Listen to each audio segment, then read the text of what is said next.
കൂടല്ലൂർ പാലം അരനൂറ്റാണ്ടിന് ശേഷം വ്യാഴാഴ്ച മുതൽ അറ്റകുറ്റപ്പണി നടത്തും. വ്യാഴാഴ്ച മുതൽ ഒക്ടോബർ 15 വരെ ഈ റൂട്ടിലെ ഗതാഗതം നിരോധിച്ചു.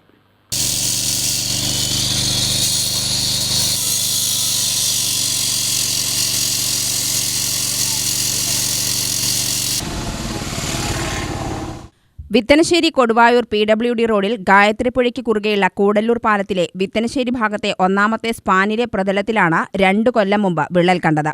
ഒന്നാം സ്പാനിലെ കോൺക്രീറ്റ് കൈവരികളിലെ തൂണിന്റെ പടിഞ്ഞാറു ഭാഗത്തെയും കിഴക്കുഭാഗത്തെയും ആദ്യ തൂണുകൾ 1.5 ഇഞ്ച് താഴ്ന്ന നിലയിലും പടിഞ്ഞാറു ഭാഗത്തെ കൈവരികൾ അല്പം കോൺക്രീറ്റ് അടർന്നു മാറിയ നിലയിലുമാണ്. പൊതുമരാമത്ത് പാലം വിഭാഗം ഉദ്യോഗസ്ഥരെത്തി വിശദമായി പരിശോധിച്ചു.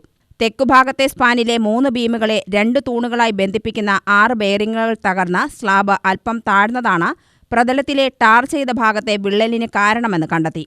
ആധുനിക സംവിധാനങ്ങൾ ഉപയോഗിച്ച് ബീമുകളും സ്ലാബും ഉയർത്തി തകർന്ന ബെയറിങ്ങുകൾ മാറ്റി പുതിയത് സ്ഥാപിക്കും. ഇത് കാരണം നെമ്മാറയിൽ നിന്നും കൊടുവായൂരിലോട്ട് പോകേണ്ട വാഹനങ്ങൾ വല്ലങ്ങി ജംഗ്ഷനിൽ നിന്നും ഇടത്തോട്ട് തിരിഞ്ഞ് ചേരാമംഗലം കുനിശ്ശേരി വഴി പല്ലാവൂർ ജംഗ്ഷനിലെത്തിയും കൊടുവായൂരിൽ നിന്നും വരുന്ന വാഹനങ്ങൾ തിരിച്ച് ഇതേ വഴിയും പോകേണ്ടതാണ്. UTV news, Palakkad.